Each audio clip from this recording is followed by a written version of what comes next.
There is a big problem with the Royal Rumble that nobody seems to address. Be sure to subscribe and hit that notification bell.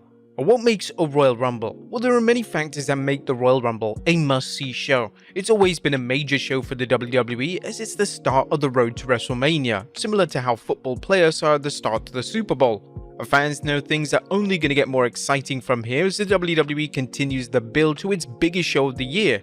Of course, the heart of the show are the Rumble matches. Contestants the WWE Universe only gets to see once a year and one with huge stakes. Not only that, but there's an air of mystery surrounding the show because fans have yet to come to expect great moments including incredible saves from elimination, strong performances from superstars such as endurance contests and multiple eliminations, and of course, the inevitable debuts and surprise returns. Examples including Naomi and Kofi Kingston's past jaw-dropping exploits at staving off elimination, Gunther becoming the Rumble's marathon man, monsters like Braun Strowman eliminating record numbers of opponents, and shocking returns such as John Cena showing up at 2008 when he was supposed to be injured, or legends making an appearance for a match and giving fans a nostalgia-fueled rush. Huge expectations. Through the years, fans have come to expect the various elements mentioned from each year's Rumble. On paper, there's a formula for success, but there's more to it than a repeat of the same elements from year to year. Executing a Rumble well is much like how a jazz artist improves their song with each performance or a music artist remakes another artist's song in their own style. Fans tuning into this year's Rumble didn't expect to see Gunther enter at number 1 and make it to the end of the match. However, they didn't expect, and chances are they didn't want to see, a wrestler who's been portrayed as nearly invincible make as much difference in the match as Ricochet does each year.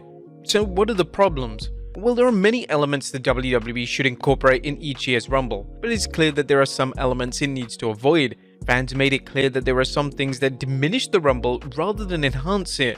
These include, firstly, meaningless appearances. The days when the WWE had to utilize every superstar to fill the Rumble are long gone, especially after Triple H began his hiring spree. And in the WWE's improvement in storytelling, and Rumble appearances should mean something. This can include giving fans a look at underutilized wrestlers' abilities, starting or continuing a storyline in the ring, or pushing a wrestler through a particularly strong performance in the Rumble. For the most part, the Women's Rumble made the most of every superstar's appearances and told numerous stories, whether they were just for the match, such as Piper Niven's attempt to help Chelsea Green repeatedly backfiring to comedic effect, or long-term, such as Bayley showing concern when a supposed damage control ally showed up. Those subtle hints like Bayley getting ignored when she was going for a high-five with Asuka just enhanced the storytelling even more. Even quickie appearances like Valhalla's disastrous 5-second appearance caused by R-Truth accidentally entering the Women's Rumble and distracting her seemed to be setting up a program between Ivar and Truth. But on the other hand, the Men's Rumble was a mess from start to finish, with the WWE failing to utilize most of the stars in the match. The main story of Cody Rhodes and CM Punk's mutual mission of winning the Rumble played out at the end, but the rest of the match did nothing to create new storylines. This year's Iron Man Jey Uso was an afterthought, as were many other appearances. In Jay's case, the WWE looked to renew the rivalry between main event Jay and his brother Jimmy by having the two enter at the start and go after each other. However, there was no follow-up. Such was the case with other top names such as Gunther, Bobby Lashley, and Damian Priest, who apparently realized his Money in the Bank briefcase is looking as worthless as Austin Theory's was, who did nothing of note. While Karrion Kross and AOP illegally eliminated Bobby Lashley, the storyline between the Final Testament and Lashley and the Prophets has moved so slowly that this meant nothing. Likewise with Sami Zayn, who returned from a kayfabe injury and was promptly eliminated by Drew McIntyre, made Sami look like a sap.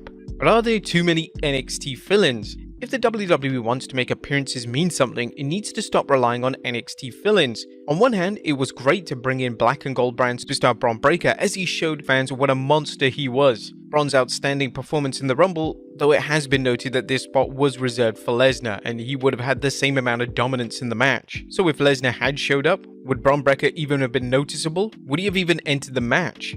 On the other hand, bringing in NXT superstars to pad the Rumble, as WWE did with Roxanne Perez and Tiffany Stratton without their serving any purpose, is bad booking. The WWE has enough legends on speed dial that are willing to work a Rumble. And furthermore, bringing in outsiders like TNA Knockouts champion Jordynne Grace is a win-win as long as a guest wrestler isn't buried. Grace's appearance provided an immediate benefit by the possibility of attracting TNA fans to the product, and it provided a potential long-term benefit in the event Grace decides to come to WWE down the road.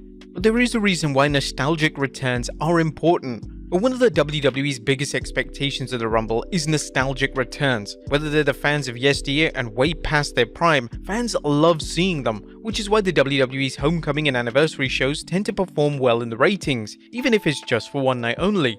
This year's Rumble had 0 appearances by legends, something quite unacceptable. The WWE has so many superstars from the past and the Legends deals that it's baffling why no one showed up in either Rumble. Fans would much rather see some of their favorite superstars from the past than a seemingly random NXT fill-in. You got some legends like X-Pac, Ken Shamrock, and many others that can still actually go in the ring and put on an impressive showing. And even though we said we wouldn't want to see Hogan in the Rumble, it still would add to a shocking surprise, and definitely would have popped the arena. Another problem is the theme songs, and most of WWE's theme songs are so generic that fans have no idea who is coming out. X-Account Wrestle Features made an incredibly good point at the Rumble this year. Last night once again highlighted that WWE have a problem with these generic theme songs. 50% of the roster failed to get any type of immediate reaction because nobody could identify them based off theme songs alone. Another ex-user said, "Lol, I was sitting in the arena waiting for the name to pop up so I could know who was coming out," pointing out there was a big delay of the theme song hitting and the Titantron. So people at the top of the arena didn't even know who the hell was even going to come out. While it's unlikely that WWE's legendary music man Jim Johnson will return, the WWE needs to find someone who creates catchy and distinctive tunes for their various stars. If a song's first few seconds doesn't tell the fans who the wrestler coming out is, just scrap it. And some pundits did criticize the Tampa fans for not cheering enough, but who can blame them at this stage? No one could tell who was coming out based on the music, which sat much out of the surprise from seeing who the latest Rumble entrant was. There's also the comedy in the Rumble. Is there a place for comedy in the Rumble? Well, after all, the match has such a high stake that perhaps it's best to avoid playing anything for laughs. But comedy has always had a place in the WWE, and like an all booking, it's a matter of how it's handled. Fans love good comedy like R-Truth entering the Women's Rumble by accident, and even trying to tag in Dominic Mysterio in the Men's Rumble. Since Truth was already in the Rumble, it really took nothing away from the Rumble itself. However, on the other hand, having Pat McAfee walk into the Rumble and leave when he saw Omos and Braun Breaker for me personally wasn't funny as WWE probably thought it would be. Yeah, some definitely had a laugh out of it, but that spot could have definitely been given to anybody else on the roster, even a legend. So do fans like me expect too much? One argument is that fans can expect too much and that the WWE has set the bar so high that it can't satisfy fans. For example, Kofi Kingston no longer makes miraculous saves from being eliminated. Regrettably, he can't do these spots due to age and creativity, but that doesn't mean that the Rumble is a wash. Furthermore, the WWE doesn't want to raise expectations in areas like this so high that superstars can get injured. The key to successful Rumbles is following the formula for success and switching things up every year. There's also something to be said for finding new elements to make the show even more exciting. Fans know what makes the Rumble exciting just like they do when they watch their favorite TV show or type of movie. Formula in itself isn't bad, something from long-running shows like Law & Order and NCIS which employ the same storytelling tools but vary things enough to bring viewers back every week. Likewise with science fiction or horror movies, fans are familiar with formulas, but a good storyteller knows how to keep things fresh without destroying the genre's core elements. Such is the case with the Royal Rumble. Fans like the Rumble when it's booked well. If not, the WWE may as well replace it with a second Slim Jim Battle Royal. Okay, maybe that's going too far. But is the Rumble doomed?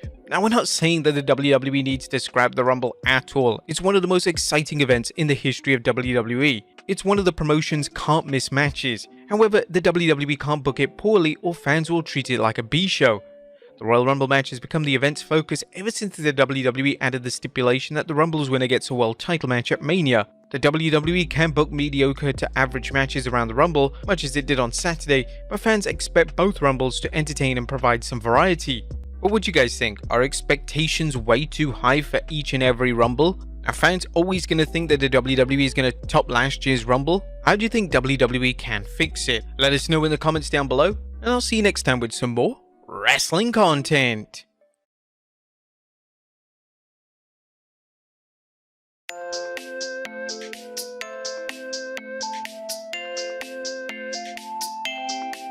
Forever aim under the spotlight, a voice is smoking vine.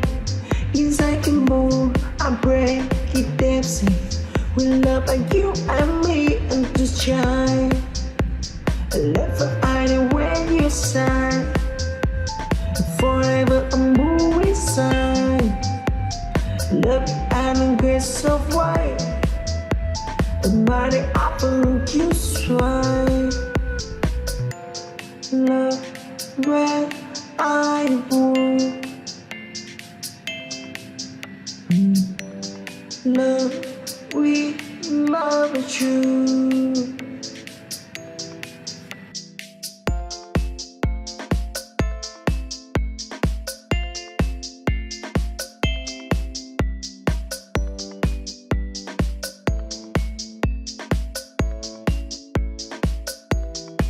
Forever and under the spotlight of voices smoking vine. Yes, I can move, I break it dancing with love like you and me and just shine. I love for anywhere you sign. Forever I'm moving inside. Love and grace of white.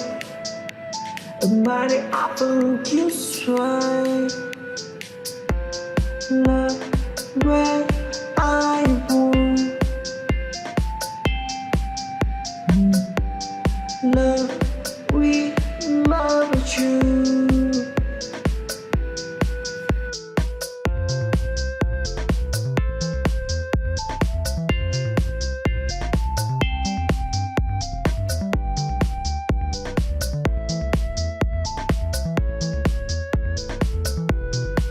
Forever and under the spotlight of voices smoking vine. Yes, I can move, I break it dancing with love like you and me and just shine. I love for anywhere you sign. Forever I'm moving inside. Love and grace of white. A mighty apple you swine. Love where